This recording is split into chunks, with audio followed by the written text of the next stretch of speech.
Tous les ans, d'aussi loin qu'ils s'en souviennent, les membres de la famille Yamati se rassemblaient à la même date.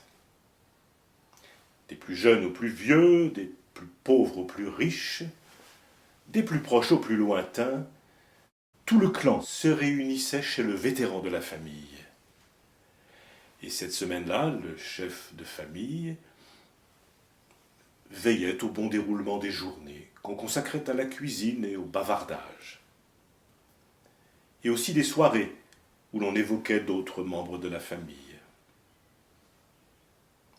Lors de ces rencontres annuelles, on racontait d'innombrables histoires, des aventures, des tragédies. Chacun gardait ses récits en mémoire pour les transmettre aux amis et aux générations futures. C'est là la part de sagesse que l'expérience apporte à celui qui écoute. Et cette année-là, c'est grand-mère Leka qui était le chef de famille. Une vénérable dame aux cheveux blancs qui tenait la barre avec douceur et calme. Tout allait pour le mieux. Chacun connaissait sa place et s'y sentait bien. Grand-mère Leka était aussi la meilleure conteuse de la famille.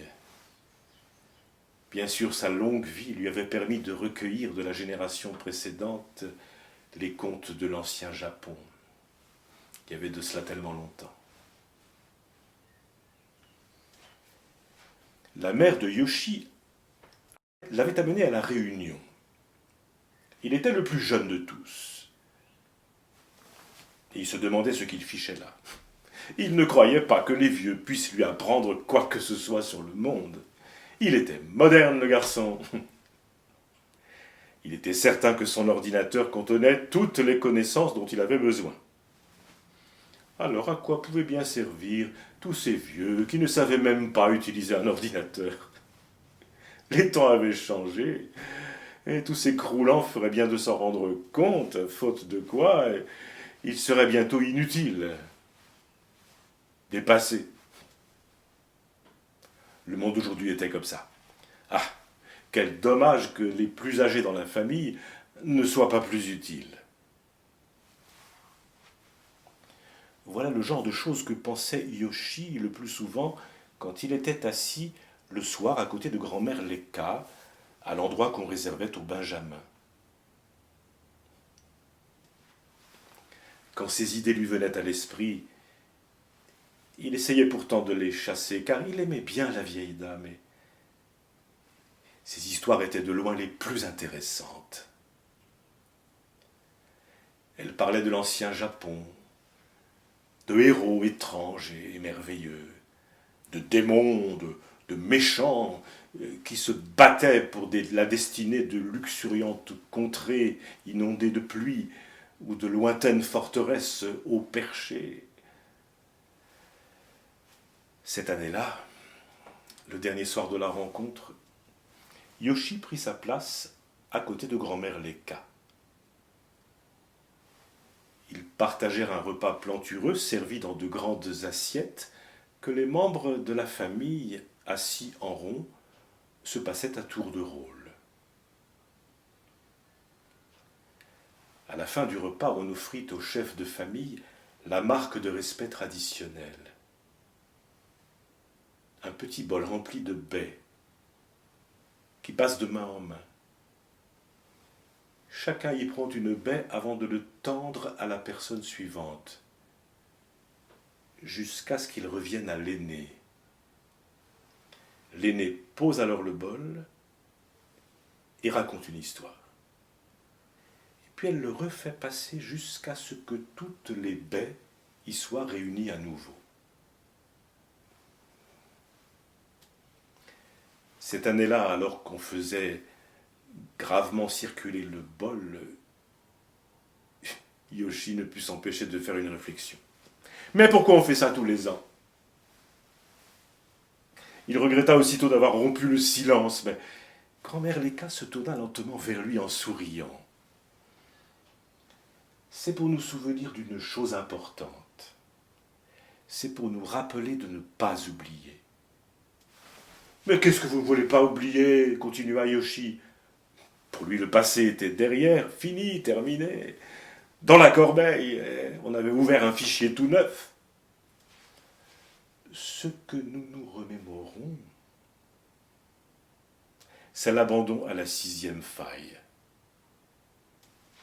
J'ai l'impression que le moment est venu de raconter à nouveau cette histoire.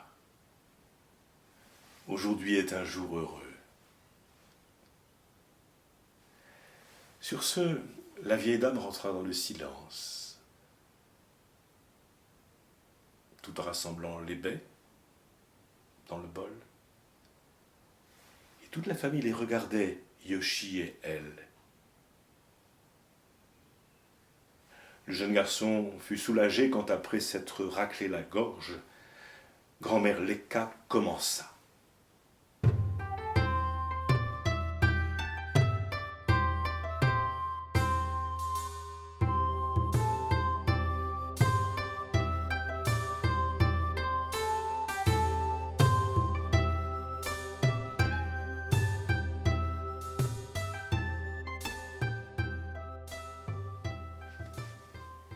Il y a de cela bien des années, quand les grandes villes du Japon n'étaient encore que de petits hameaux au bord de l'océan tumultueux, il y avait un petit village au pied des montagnes qui se dressait jusqu'aux nuages. Les habitants, quelques familles de paysans, dépendaient des récoltes pour survivre. La terre était dure à cultiver.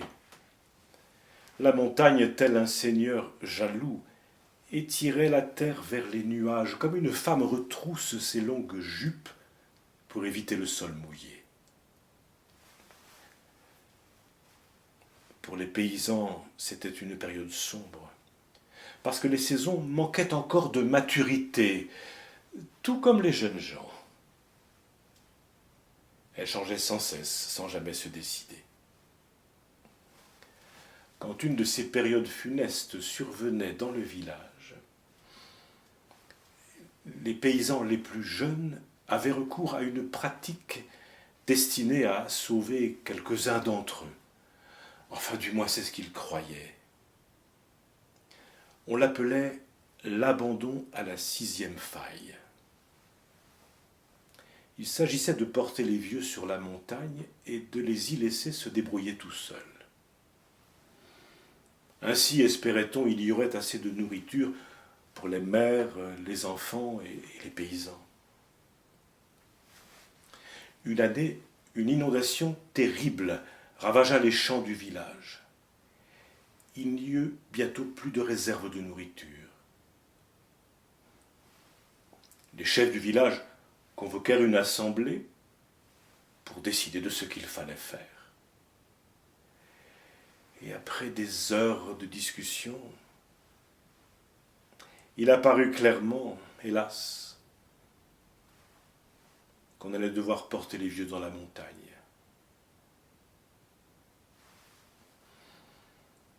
C'est avec une grande dignité que les anciens se soumirent à cette décision. Aucun d'eux ne se plaignit, aucun n'essaya de s'y opposer. Ça rendait les choses encore bien pires pour les villageois, qui se sentaient déjà tellement cruels. Ce soir-là, dans le village, personne n'osait regarder son voisin en face. Toute la communauté resta plongée dans le silence. Toute la communauté, sauf dans la maison des 3 frères, Ikkyu, Rikyu, Tikyu, qui résonnait du tumulte d'un violent débat. Ils se disputaient pour savoir qui porterait leurs grands-parents dans la montagne et à qui reviendrait le supplément de nourriture. Bien à tort, les 3 frères se trouvaient très intelligents et chacun d'eux s'efforçait inlassablement de le prouver aux 2 autres. Étant l'aîné, Tonnet Tikiou, il est évident que c'est à moi de récupérer la nourriture des vieux. Et c'est moi qui dois rester ici pour garder la maison. Comme je suis le plus jeune, dit Rikiou, il me faut achever ma croissance et ne pas gâcher mes forces à escalader les montagnes. De plus, il faut que je me nourrisse bien pour que je devienne un travailleur costaud. Puis jamais de la vie, interrompit Rikiou, celui du milieu, doit, comme le tronc d'arbre, être solide et puissant. C'est moi qui suis le centre de cette famille, c'est moi, à l'évidence, à qui doit revenir toute la nourriture. Il faut que je reste au centre, là où je suis. Pendant que les trois frères se disputaient, leurs grands-parents se glissèrent hors de la maison et, tout seuls, prirent le chemin de la montagne. Dès l'aube, les jeunes gens du village entreprirent de grimper sur le chemin caillouteux, portant leurs grands-parents sur leur dos. Ils grimpaient vers les montagnes. Parmi eux, il y avait un jeune garçon qui s'appelait Zaki. Le sort avait désigné Zaki pour qu'il porte sa grand-mère sur la montagne. Et il ne voulait pas la laisser toute seule, en pleine nature, sans abri. Pendant toutes ces années, elle avait été gentille avec lui. Elle s'était occupée de la famille et de la maison pendant que ses parents allaient travailler. Zaki aurait aimé trouver une autre solution pour aider le village, mais il n'y en avait pas. Alors lentement, il s'efforçait de gravir le sentier montagneux. Et tandis qu'il avançait, il remarqua que tous les 3 ou 4 pas, il y avait un petit bruit régulier. Plop.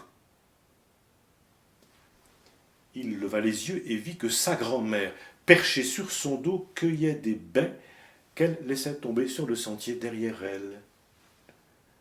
À mesure qu'ils avançaient, un serpentin de baies rouge vif ondulait en direction du village. « Qu'est-ce que tu fais, grand-mère ? Pourquoi tu jettes ces baies sur le sentier ? » ?»« C'est pour que tu puisses retrouver ton chemin, Zaki. Il va faire noir quand tu rentreras tout à l'heure. » En entendant cela, Zaki crut que son cœur allait éclater.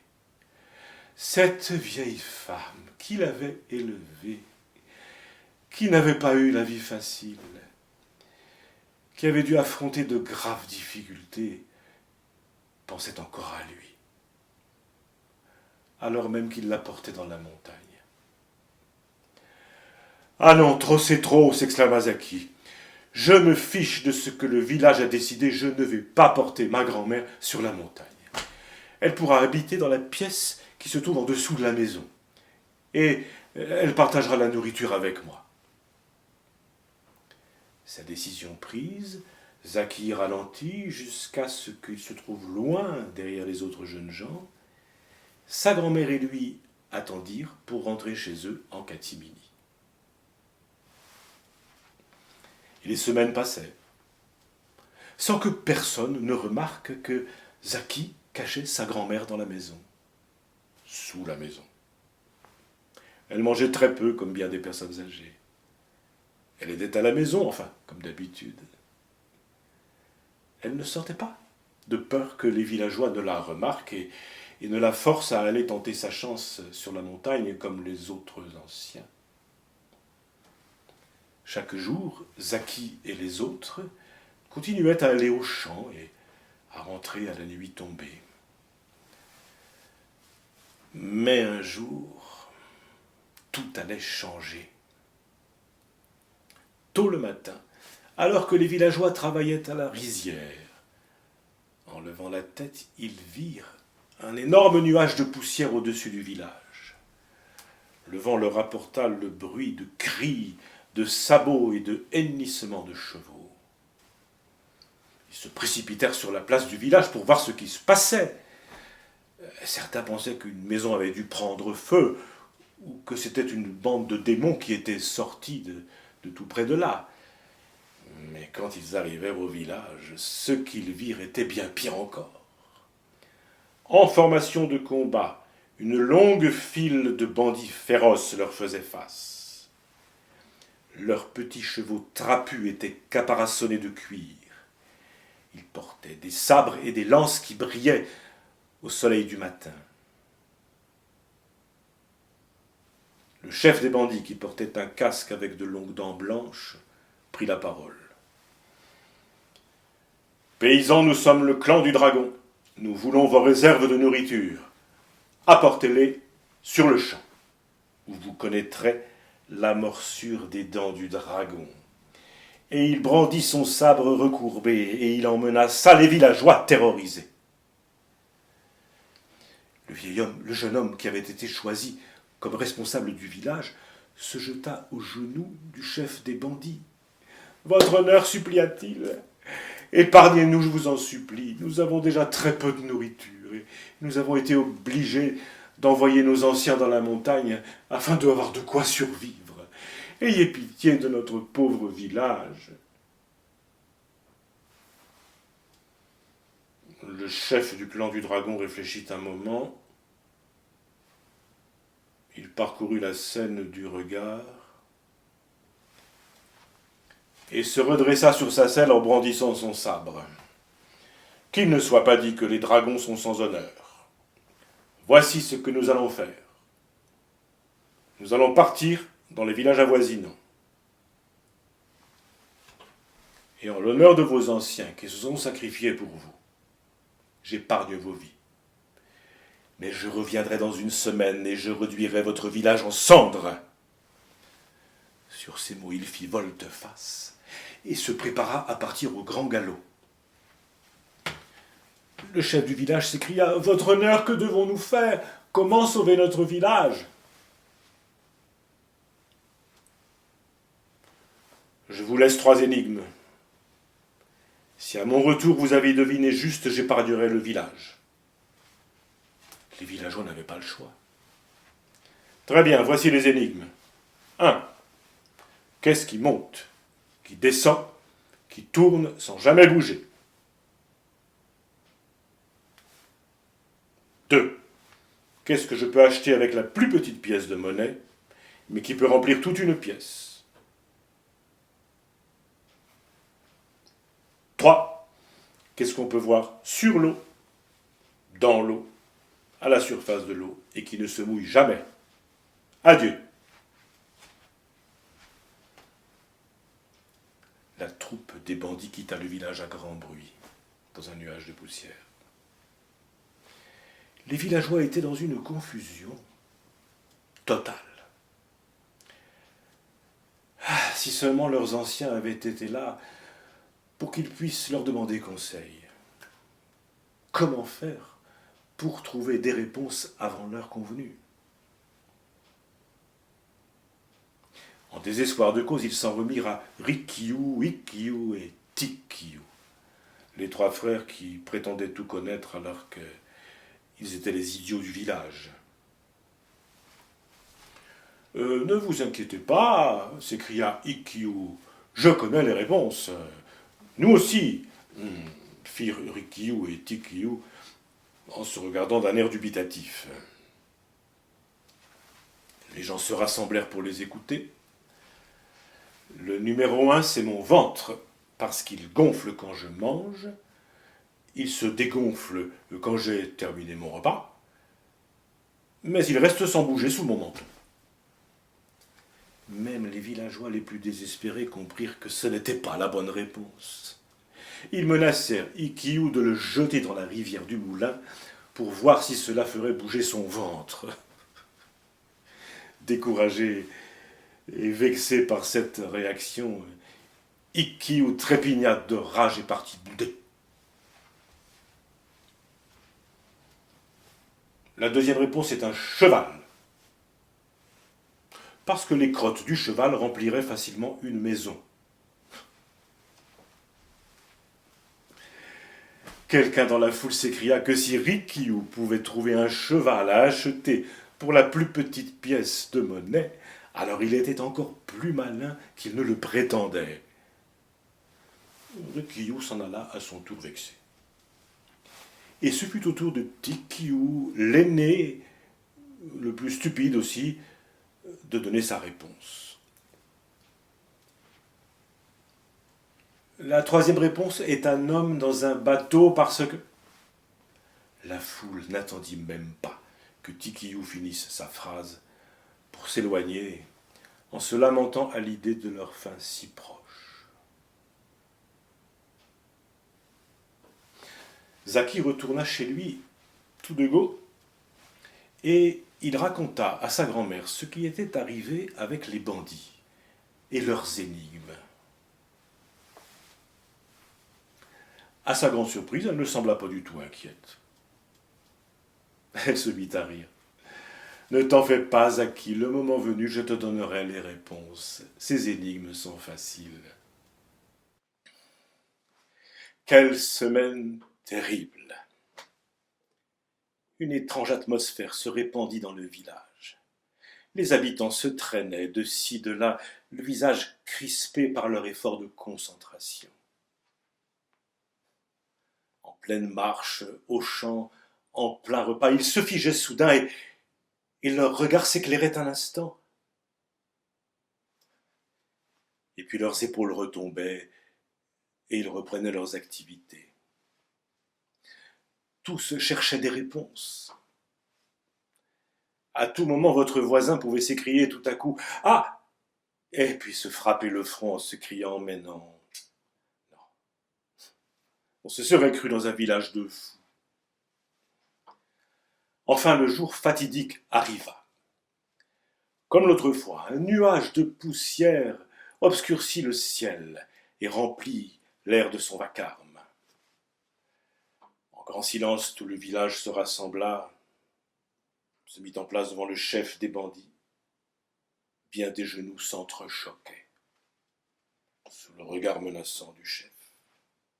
« Eh bien, rugit-il, donnez-moi mes réponses, sinon préparez-vous à subir votre sort. » Les villageois se regardaient frappés de stupeur. Aucun d'entre eux n'avait pu trouver les réponses. Quelqu'un écrasa le pied de Ikkiu tandis qu'il essayait de se frayer un chemin jusqu'au premier rang afin de faire part de ses réponses.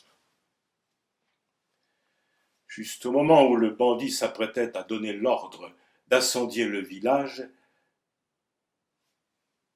Zaki s'avança avec crainte et l'interpella. Le souffle coupé, la foule recula, si bien que Zaki se retrouva seul face au bandit qui ricanait. « Eh bien, gamin, qu'est-ce que c'est que ça ?» dit le bandit d'un air moqueur. « Pourquoi tu ne m'en laisses pas finir ? Pourquoi tu me retardes ? Pourquoi tu veux me mettre de plus mauvaise humeur encore ? Ce village s'est débarrassé de ses anciens, et en faisant ça, il a bradé tout le savoir, toute la sagesse qui aurait pu les sauver. Et toi, tu n'es qu'un gamin, tu n'es pas encore un homme. Qu'est-ce que tu sais faire ? Courir ? Te bagarrer avec les autres gamins ? Monter à cheval, tirer à l'arc ? »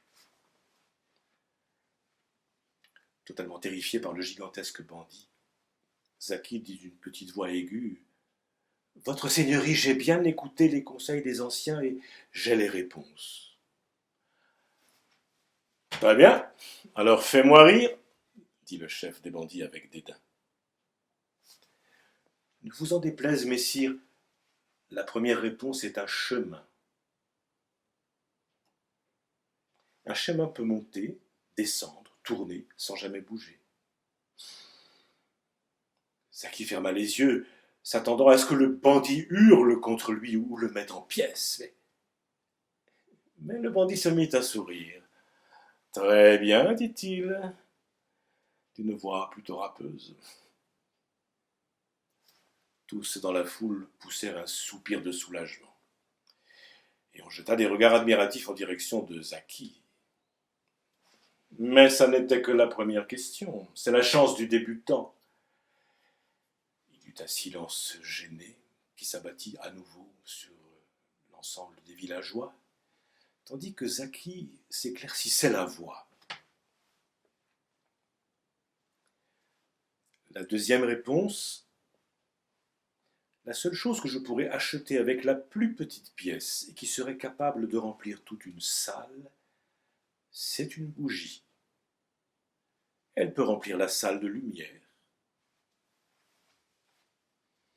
À cette réponse, le bandit fronça profondément des sourcils. Pas mal. Ça fait 2 sur 3 pour le moment. Et la troisième? Les villageois s'agrippaient les uns aux autres. Ils ne savaient pas s'il fallait rire ou pleurer, tant la tension était forte. Le bandit se pencha plus près de Zaki. Leurs visages étaient à une trentaine de centimètres l'un de l'autre. La foule retenait son souffle. « Eh bien, dit le bandit d'une voix sifflante, qu'est-ce qu'on voit sur l'eau, dans l'eau et sous l'eau, mais qui ne se mouille jamais ?» À sa grande horreur, Zaki réalisa qu'avec toute cette tension, il avait oublié la troisième réponse. Il essaya désespérément de s'en souvenir. Il se racla la gorge, il se dandina d'un pied sur l'autre, mais ça lui était complètement sorti de la tête. La réponse est... À nouveau, la foule retenait son souffle. Sauf Tikiou, qui silencieusement mimait à l'intention de Zaki le mot canard et le mot homme chaussé de bottes de cuir. Tout à coup, une voix claire et forte se fit entendre à l'arrière de la foule. La réponse, espèce de bandit sanguinaire, c'est une ombre. Zaki, les villageois et les bandits, suffocants de surprise, se retournèrent pour voir qui était leur mystérieux sauveur. Et bien sûr, c'était la grand-mère de Zaki. Appuyée sur sa canne, elle se tenait sous le porche de leur maison. « Là voilà votre réponse, jeune vaurien. À vous de tenir votre promesse maintenant, et de déguerpir. Je vous jure, ces malheureux ont bien assez de soucis, sans que des gens de votre espèce viennent les déranger. » Les villageois, surpris et enchantés de voir la vieille dame qui se tenait devant eux, craignaient quand même un peu de l'entendre s'adresser aux bandits dans des termes si vigoureux. Ébahi, le chef des bandits dévisagea la vieille femme quelques instants. Et puis il se tourna vers ses hommes qui essayaient d'éviter son regard. Tout à coup, il éclata d'un rire énorme et ordonna que 3 sacs de grains soient remis à la vieille dame. Et à toute vitesse, il disparut du village avec tous ses bandits pour ne plus jamais y revenir.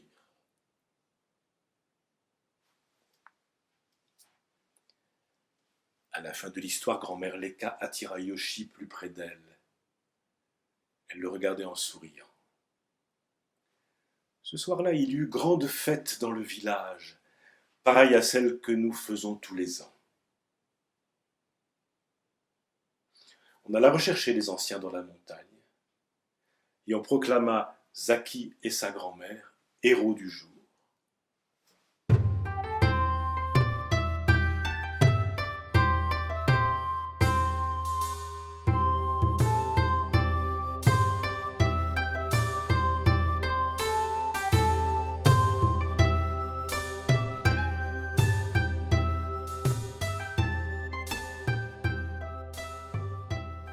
Tel est le conte du clan des dragons. Inutile de te dire qu'on n'eut plus jamais recours à l'abandon à la 6e faille. Du moins dans ce village. Selon un certain proverbe, ce qu'un vieux peut voir quand il est assis, un jeune ne le voit pas, même debout.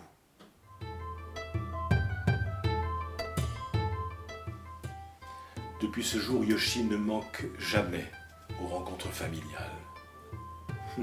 Qui sait, c'est peut-être lui aujourd'hui qui raconte à ses petits-enfants l'histoire de l'abandon à la 6e faille.